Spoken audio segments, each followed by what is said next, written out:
Graça e paz, irmãos. Bom dia mais uma vez. Abra sua Bíblia em Tiago, capítulo 1, a partir do verso 19. Tiago 1, 19, até o final do capítulo.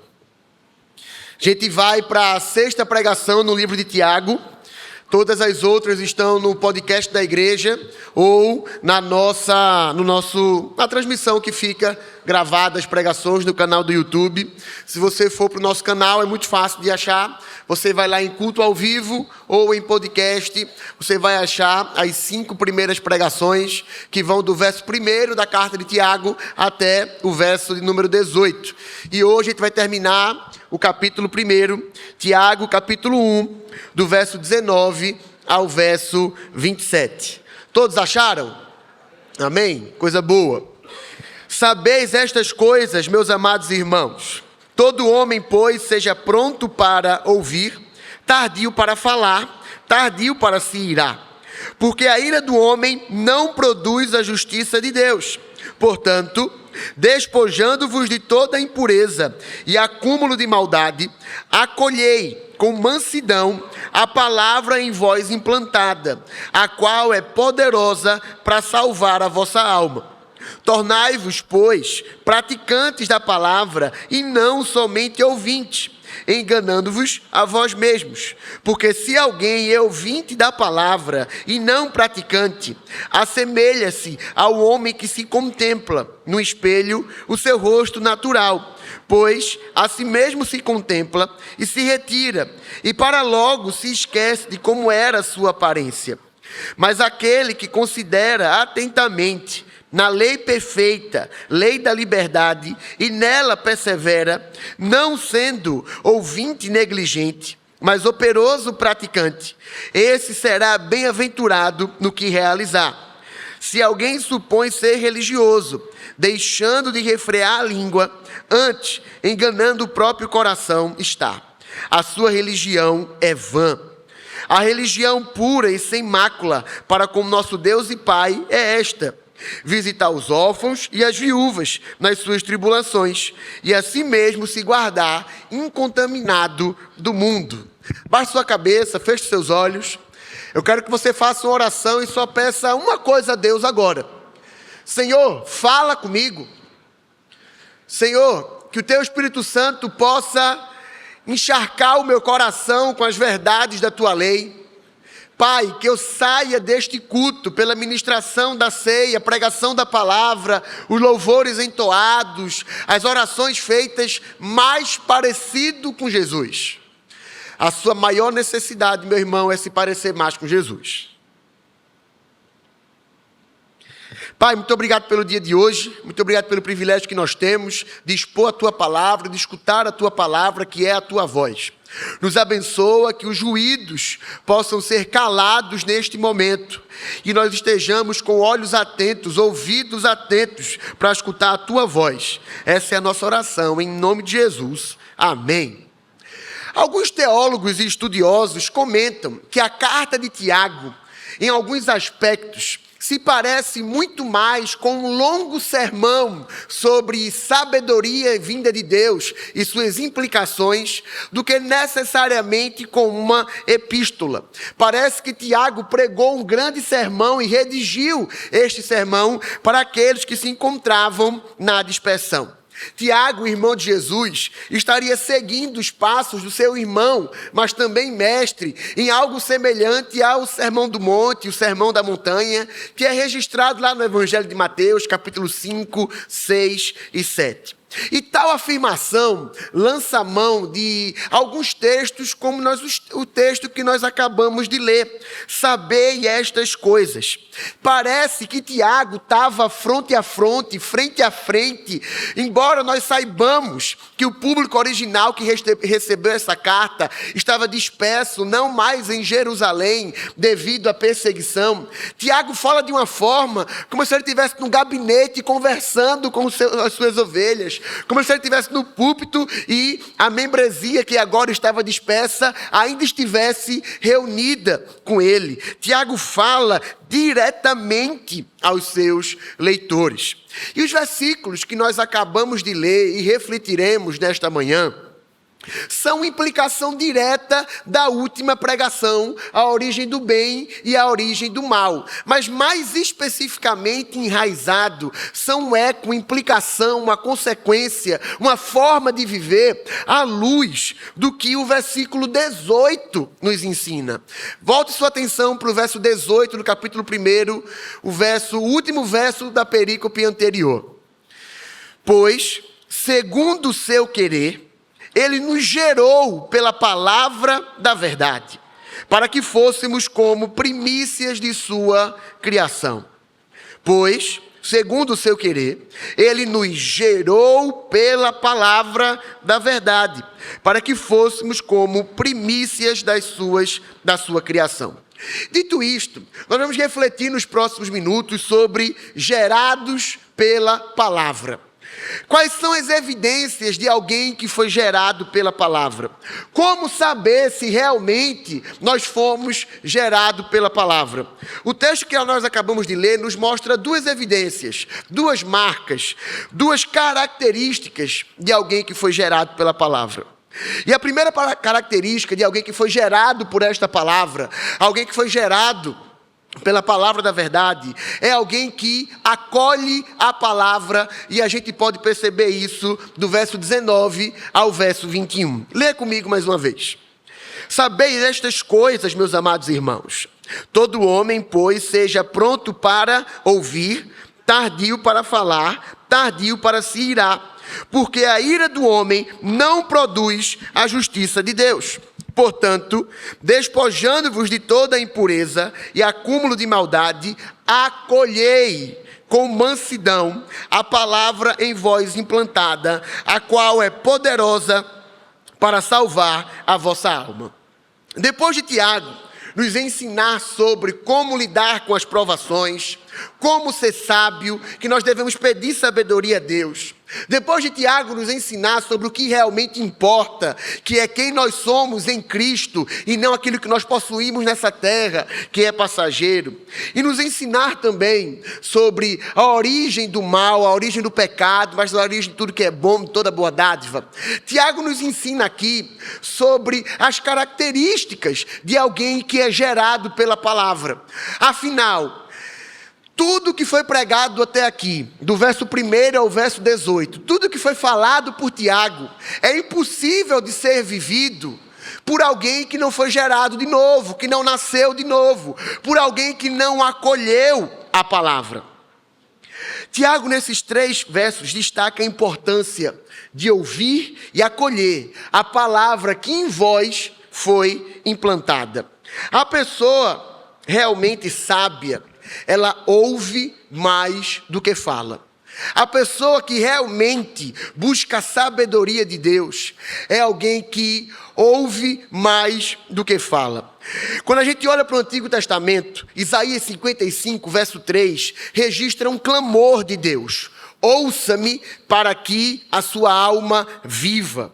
Na carta seguinte a Tiago, em 1 Pedro, no capítulo 1, verso 23, o apóstolo diz: pois foste regenerados, não de semente corruptível, mas de incorruptível, mediante a palavra de Deus, a qual vive e é permanente. Meus amados irmãos, embora nós vivamos numa época com vários ruídos, com distrações, com várias situações que tentam tirar o nosso foco, nós precisamos entender que, para a vida cristã, o ouvir e acolher a palavra é essencial e continuará sendo essencial até a volta de Jesus.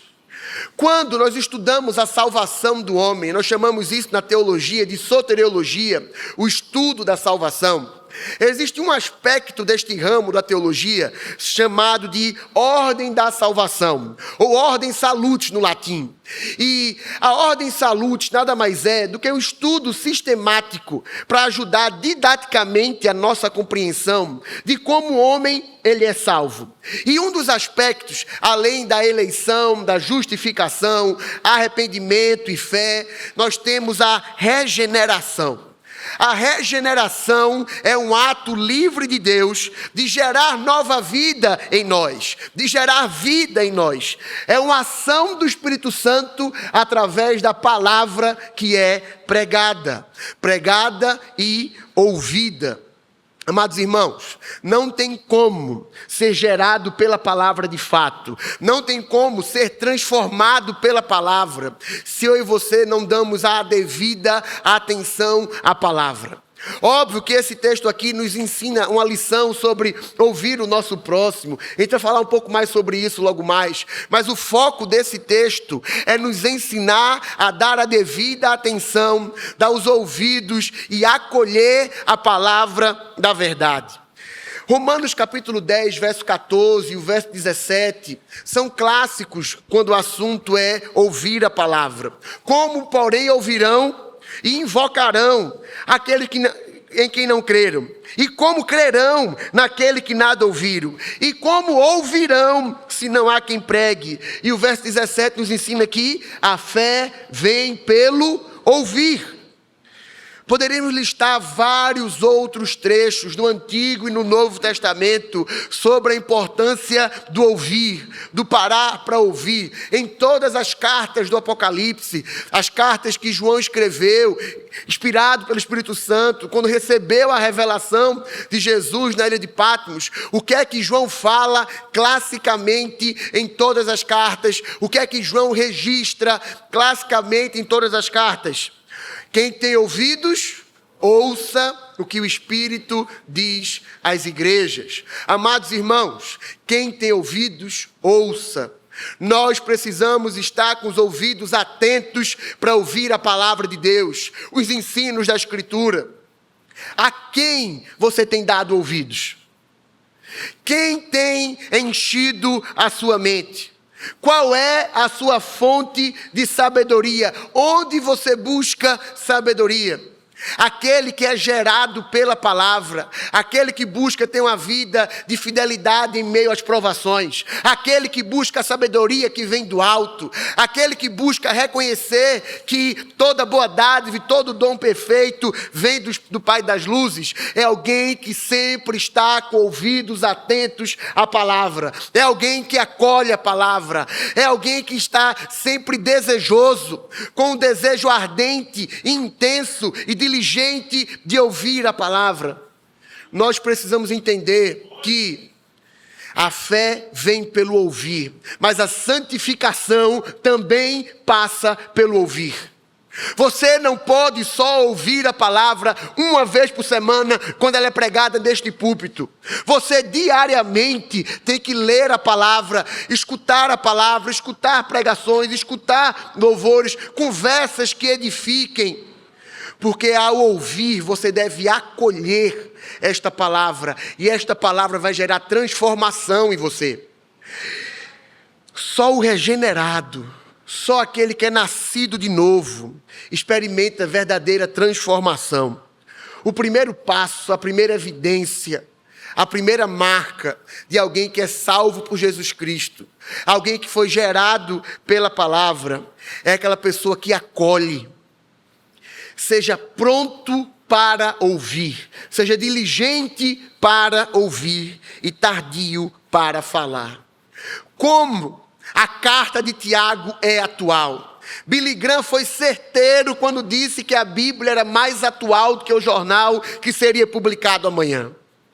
Uma das maiores carências da nossa geração é ter a paciência de ouvir.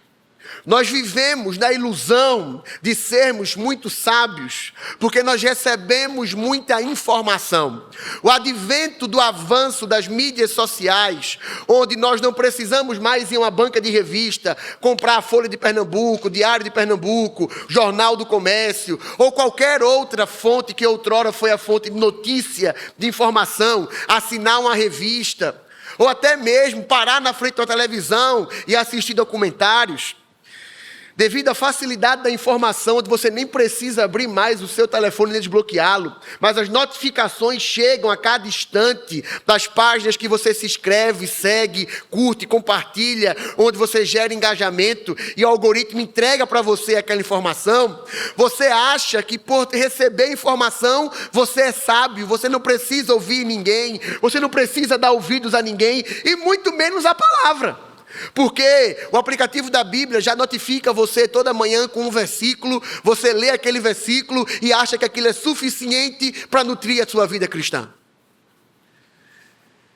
Informação por informação não gera transformação. Só é transformado aquele que acolhe a palavra verdadeiramente. Aquele que lê o mundo através da ótica da Escritura, através da cosmovisão cristã, da cosmovisão bíblico-reformada. Eu e você, meus amados irmãos, precisamos viver toda a nossa vida, de domingo a domingo, olhando e filtrando tudo aquilo que escutamos e ouvimos através do filtro da palavra. A primeira evidência de alguém que de fato foi gerado de novo, nasceu de novo, foi regenerado, teve o seu coração transformado, é alguém que dá ouvidos à palavra. Quanto tempo da sua semana você tem dedicado para dar ouvidos à palavra? Você acha que o domingo é suficiente? Mas da mesma forma que nós somos tolos e lentos para ouvir, nossos pés são céleres quando o assunto é falar, emitir a nossa opinião. E quem dera fosse falar do Evangelho, quem dera fosse anunciar as virtudes daquele que nos salvou e nos tirou do império das trevas e nos transportou para o reino do seu Filho amado. Nós somos céleres para falar, emitir a nossa opinião, julgar, emitir parecer, comentar. E independente do assunto que esteja em voga, nós somos aptos. Afinal, essa pandemia revelou diversos médicos que nunca passaram por uma faculdade de medicina. Assuntos gerais revelam diversos advogados que nunca abriram, eu não vou falar nem a Constituição, o vade-mecum pelo menos. E todos nós nos achamos conhecedores demais de tudo, pelo simples fato de receber informação. Mas eu e você precisamos entender que no dia do Senhor prestaremos conta ao nosso Salvador de tudo aquilo que fazemos, deixamos de fazer, mas também de tudo aquilo que nós falarmos, tudo aquilo que sair dos nossos lábios. Tiago ele é muito didático. Ele vai de forma genérica, abordando os temas, e nos outros capítulos ele aprofunda. Depois a gente vai falar mais sobre o cuidado que nós devemos ter com a língua. Mas o Senhor Jesus Cristo, ele já nos deixou um alerta, e Tiago, seguindo os passos do seu irmão e mestre, redige aqui com outras palavras, seja pronto para ouvir e tardio para falar. Jesus, no Evangelho de Mateus, capítulo 12, versículo 36 e 37, diz: digo-vos que toda palavra frívola que proferirem os homens, dela darão conta no dia do juízo. Porque pelas tuas palavras serás justificado, e pelas tuas palavras serás condenado. Que tipo de palavra tem saído dos seus lábios? A boca fala do que está cheio o coração. Perceba como é uma questão didática e lógica. Se eu acolho a palavra, se eu ouço a palavra, se eu de fato fui gerado e acolho a palavra vai encharcar o meu coração, vai encharcar a minha mente, e aquilo que eu vou falar vai edificar. E não as palavras torpes que o apóstolo Paulo condena no capítulo 4, verso 29 da epístola à igreja de Éfeso. Palavra torpe não é apenas palavrão, é aquilo que nós falamos que não edifica, que não transmite graça, que não traz bênção para aqueles que estão ouvindo. O primeiro passo para uma vida cristã exitosa, uma vida cristã vitoriosa, é você ter a paciência e a humildade de escutar. E em primeiro lugar, escutar a palavra de Deus, que salva, que gera vida, mas também santifica os filhos de Deus. A sabedoria que Tiago destaca em toda a carta, ela deve ser aplicada também na relação ouvir e falar, acolher a palavra e transmitir a palavra. Até o ímpio Renato Russo, Legião Urbana, naquela música Índios, sabia disso quando ele disse que aquele que fala demais é por não ter nada a dizer.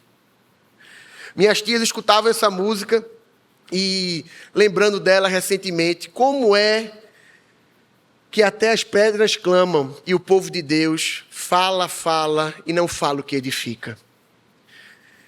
Nós temos 2 ouvidos, irmãos, e uma boca apenas, para ouvir mais do que falar.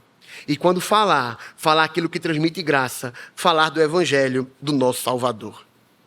Mas acolher a palavra é mais do que ouvir. Acolher quando a gente vai colocar essa palavra em qualquer dicionário, acolher no sentido de ser hospitaleiro, de receber, de agregar, de internalizar. Ouvir por ouvir, Satanás já ouviu a palavra diversas vezes mais do que eu e você. Mas ele nunca acolheu verdadeiramente a palavra da verdade. Nós somos desafiados a não simplesmente ouvir, mas acolher a palavra de Deus, a palavra da verdade, a palavra da vida. Porque só a palavra de Deus pode gerar vida em nós. Como você tem enchido a sua mente? Qual é a sua fonte de prazer, de deleite, de conhecimento durante a semana? Cuidado, irmãos, para não estarem mais preocupados com a escalação que Carlos Ancelotti vai colocar no próximo amistoso. Com a tabela do Brasileirão da Série A, da Série B, da Série C, da Série D. Preocupados com esses assuntos. Quem será o próximo presidente da CBF? Do que, de fato, preocupados em conhecer a palavra e saber pelo menos o nome dos 12 apóstolos. Que se a gente fosse colocar, talvez, cada um de nós com papel e caneta na mão, e pedíssemos para que a gente redigisse o nome dos 12, talvez a gente lesse, ao receber de volta essas folhas, Obadias, Naum, e gente que, o próprio Lucas, que não era um dos 12. Amados irmãos, precisamos acolher a palavra, a evidência, a primeira evidência de alguém que foi gerado pela palavra, que nasceu de novo, é alguém que acolheu. O termo aqui implantada traz à nossa memória a ideia de uma plantação, de uma lavoura. E não tem como falar de plantação, lavoura, solo, sem lembrar da parábola de Jesus sobre os tipos de solo. Por vezes, nós somos como aquele solo espinhoso, ou permitimos que o passarinho venha e leve. Nós estamos na zona o pecado é nossa zona de conforto. Nós estamos congestionados pelos espinhos da nossa época. E a palavra não gera fruto. A palavra não, de fato, frutifica em nós. É por isso que Tiago aqui faz um apelo para as suas ovelhas, que mesmo longe de Jerusalém, continuavam sendo suas ovelhas. E esse apelo ecoa para o meu e o seu coração na manhã de hoje. Despoja-te de toda impureza e acúmulo de maldade. Aquele que de fato acolhe a palavra é transformado pela palavra. E essa palavra ela nunca volta vazia. Ela gera transformação, ela gera renovo, ela gera novidade de vida para a minha vida e na sua vida. Se você domingo após domingo tem lido a palavra, se você tem tentado ler a Bíblia e não vê 1%, uma faísca, nada de mudança, questione o seu novo nascimento. Não é que você não vai pecar, não é que você não vai falhar, não é que você não vai ter o seu espinho na carne, mas o crente deve fazer da palavra o seu alvo, e o pecado não deve ser zona de conforto. Você deve estar cada vez mais buscando a Deus, se parecendo mais com Jesus, se despojando do velho homem e se revestindo do novo através da palavra, conforme a imagem do nosso Salvador. Acolha a palavra, porque essa palavra gera transformação. Só a palavra de Deus é poderosa o suficiente para salvar a nossa alma. Nenhuma outra fonte é capaz de trazer salvação para o homem. Toda a raça humana poderia fazer PhD, pós-doc, ser conhecedor de diversas áreas, mas nenhuma área do conhecimento é capaz de salvar a alma do homem. Só o Evangelho de Jesus, do Cristo ressurreto, que venceu a morte. Acolha a palavra, ouça a palavra, tenha ouvidos atentos para toda oportunidade que você tiver, você escutar a palavra da verdade.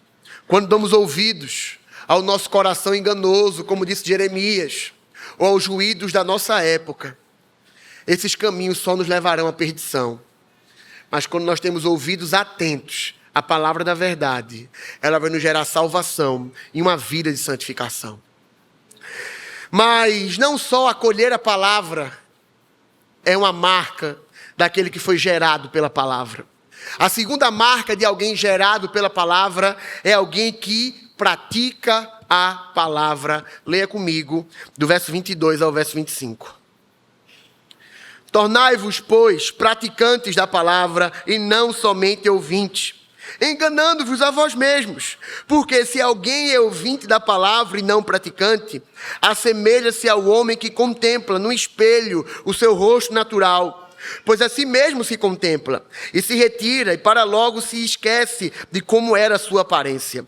Mas aquele que considera atentamente na lei perfeita, a lei da liberdade, e nela persevera, não sendo ouvinte negligente, mas operoso praticante, esse será bem-aventurado no que realizar. Se alguém supõe ser religioso, deixando de refrear a língua, antes enganando o próprio coração, a sua religião é vã. A religião pura e sem mácula para com nosso Deus e Pai é esta: visitar os órfãos e as viúvas das suas tribulações, e a si mesmo guardar-se incontaminado do mundo. O Isber, um comentarista bíblico publicado pela CPAD, diz que muitos crentes marcam a sua Bíblia, mas não são marcados pela Bíblia. Irmãos, não adianta você ter sua Bíblia toda marcada, de marca-texto, várias marcações, se a palavra não marca você, se a palavra não impacta a sua vida. João Calvino, comentando esse texto, diz que o praticante é aquele que de coração abraça a palavra de Deus, em outras palavras, acolhe a palavra de Deus, mas com sua vida testifica o que realmente crê. Como, irmãos, conhecemos uma árvore, senão pelos seus frutos? O próprio Cristo Jesus já tinha ensinado isso, quando, lá em Lucas, capítulo 11, versículo 28, em uma das bem-aventuranças, ele diz: bem-aventurados são os que ouvem e guardam a minha palavra, a palavra de Deus. Eu e você precisamos ouvir, acolher, mas acima de tudo praticar, ter uma fé operosa, uma vida piedosa, mão no arado, frutificar para a glória de Deus. Conhecer a palavra e não praticá-la é tão incoerente quanto alguém que trabalha com segurança roubar, um médico prejudicar a saúde do paciente, um juiz ser injusto. Isso não soa estranho aos nossos ouvidos? É estranho, é uma anomalia, é uma coisa que não deveria acontecer. Aquele que ouve a palavra, mas não o pratica. É estranho quando nós escutamos os censos do IBGE, que antes era romano não praticante, agora a nomenclatura que o IBGE usa é o quê? Cristão, ou na verdade parece que é cristão, não é crente não, é cristão não praticante. Isso não existe. Isso não existe. Esses, quando chegarem no dia do Senhor, escutarão: eu não te conheço. Ah, mas eu preguei, profetizei, eu não te conheço, afasta-se de mim. Meus amigos, você que talvez esteja aqui forçado por alguém, eu quero te desafiar na manhã de hoje a de fato ter prazer de estar na casa do Senhor, acolher a palavra do Senhor, porque só a palavra de Deus vai te salvar. Mas você pode passar 20 anos sentado nestes bancos, conhecer a Bíblia melhor do que eu, mas se você não foi visitado pelo Espírito Santo, não se arrependeu dos seus pecados, você vai passar a eternidade no inferno. E como nós podemos saber, na igreja visível, quem de fato experimentou o novo nascimento? Com frutos de arrependimento. Nós falhamos, pecamos, por vezes vivemos como filho pródigo, mas nos arrependemos. e voltamos à prática das primeiras obras. Lembra-te, pois, de onde caíste, arrepende-te e volta à prática das primeiras obras. O cristão é chamado para em toda a sua vida, na igreja, no casamento, na família, no futebol, nas redes sociais, no salão de beleza, na barbearia, na pelada, na aula de natação, em todas as cenas sociais que você está, você é chamado a praticar a palavra e ter uma vida de boas obras. Você foi salvo pela graça para ter uma vida de boas obras. Você foi salvo por uma ação de Deus para ter uma vida com ações para a glória de Deus. Glória. Crente que não vive a Bíblia não é crente. Nós precisamos entender isso. Nós somos desafiados pelo Evangelho a sermos o quê? Operosos praticantes. Não é que eu vou praticar quando me for conveniente. Não é que eu vou ser crente quando eu estiver no meio de crente. Mas independente do contexto, da cena que eu estiver, eu vou fazer a diferença. Porque brilha a luz de Cristo através de mim. A Bíblia. E aqui Tiago, não tem como dizer que Tiago, o autor dessa carta, não era o irmão de Jesus. É impressionante como ele usa da lógica de Jesus. Logo depois de trazer uma premissa, uma tese, ele ilustra para que o povo entenda. E Tiago usa uma ilustração simples, do dia a dia daquele povo. O espelho. Só que o espelho, daquela época, do mundo romano antigo, do mundo judeu antigo, não era como o nosso espelho de vidro hoje. Era um metal extremamente polido. E as pessoas se olhavam naquele espelho e, logo depois, os seus afazeres, no cotidiano, eles esqueciam daquilo que tinham visto. A Bíblia, meus irmãos, não deve ser para nós como aquele espelho de metal muito polido, que não reflete a imagem de fato. Imagina a dificuldade daqueles irmãos de fato se conhecerem. A Bíblia para nós hoje deve ser como um espelho de barbearia ou de salão de beleza. Ou um espelho daqueles estúdios onde vai fotografar carro para vender. Ou até mesmo aqueles espelhos de loja de roupa, que você veste a roupa lá e fica bonito. Quando vai para a luz do sol normal, a roupa já está diferente. A Bíblia revela quem de fato nós somos. E ao olhar para os detalhes da roupa, os detalhes da nossa face, como está o nosso cabelo, a nossa barba, como ficou, nós não podemos esquecer. Ao sair da presença do espelho, ao sair da presença da palavra, nós não podemos viver segundo a imundície e o nosso coração enganoso. Nós devemos viver pela palavra, lembrando que a palavra diz quem nós somos, a palavra diz o que devemos fazer, a palavra diz o que nós devemos falar, a palavra diz o que nós devemos pensar, a palavra diz como o marido deve agir, a palavra diz como o filho deve agir, a palavra diz como o patrão deve agir, como o empregado deve agir, como todos nós, em todos os contextos que nós estamos inseridos, devemos agir e o que nós devemos fazer, qual deve ser a nossa praxis, a nossa prática. A palavra deve ser como um espelho que de fato reflete quem nós somos. Porque é lendo a palavra que você consegue saber quem de fato você é. Você não é quem você acha que é. Você não é quem a sociedade diz que você é. Você não é nem mesmo aquilo que o seu pai e a sua mãe tentou botar na sua cabeça a vida toda. Você é quem o seu Criador diz que você é. É a palavra que define quem nós somos. É daqui que emana, é de Deus que emana a nossa identidade. E essa palavra mostra nitidamente quem nós somos e como nós devemos viver, para que nós fomos chamados. E o espelho, por melhor que seja, por mais boa e de qualidade que seja a iluminação, ele só mostra o externo. E a palavra mostra as nossas motivações. A palavra examina quem nós realmente somos. A palavra revela, de fato, qual é a raiz de todos os males, do nosso coração enganoso. Enquanto as filosofias humanistas tendem a querer encontrar a razão dos nossos dilemas, de como nossos pais nos criaram, de qual é a nossa origem, a palavra nos fala que não há um justo nenhum sequer. E do coração do homem é que emana o pecado, a natureza pecaminosa. No Salmo 19, Davi usa a mesma expressão do que Tiago. Tiago, na verdade, usa a mesma expressão do que Davi. Lei perfeita. Tiago fala aqui lei da liberdade. Por que lei da liberdade? Porque é a lei que nos liberta de nós mesmos e do pecado. Lei perfeita porque nela não existe erro.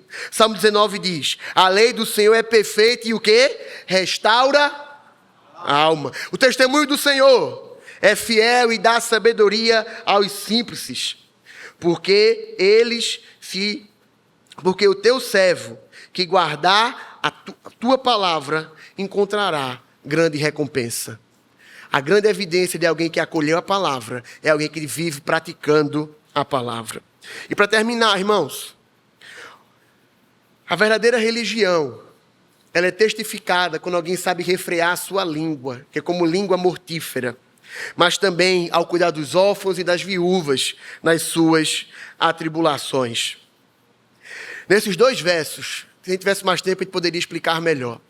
Mas, nestes 2 versos, nós encontramos bons crivos, boas evidências, boas formas de você aferir, aquilatar, medir a sua vida cristã.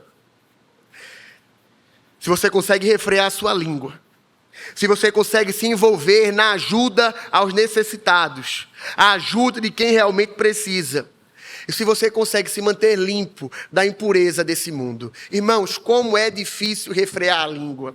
Tem palavra que a gente fala que a gente queria pegar, mas já saiu, não tem como. A partir do momento que eu ouço mais do que falo, a partir do momento que eu pratico a palavra, eu vou de fato olhar para o lado e amar o próximo como a mim mesmo, e ver quem de fato precisa, o órfão, a viúva, aquele que está à periferia das grandes atenções. E o manter-se limpo da impureza deste mundo não é se manter incontaminado de forma perfeita, porque Deus sabe que a natureza pecaminosa nos atormenta, mas é alguém que não faz da lama a sua casa. É alguém que mesmo que se mele com a lama, se apega na promessa que pelo sangue de Jesus será mais alvo que a neve e não faz do pecado a sua zona de conforto. É alguém que se despoja do velho homem e se reveste do novo. De forma muito rápida, por conta do nosso horário, eu quero te trazer 2 perguntas para reflexão e um desafio. Os usos desse texto, no que tange a acolher a palavra, eu quero te perguntar: quanto tempo na sua semana você tem dedicado para ouvir o Evangelho? Para ler a Bíblia, escutar pregações, ouvir podcasts que possam te edificar, escutar talvez a mensagem do domingo anterior, que você ou faltou, ou na quarta-feira não lembra nem do texto que foi pregado. Quanto tempo você tem dedicado para ouvir a palavra que gera vida? Não tem como viver o Evangelho sem amar o seu próximo. E um dos atos que demonstra amor ao próximo como a nós mesmos é você ouvir o seu irmão. É você dar ouvidos ao seu irmão. É você ser um ombro amigo. É você escutar nas suas dores, nas suas ansiedades, talvez no momento de enfermidade, visitar aquela pessoa que está faltando à igreja, ligar para aquela pessoa que você percebeu no domingo, que estava com o semblante caído.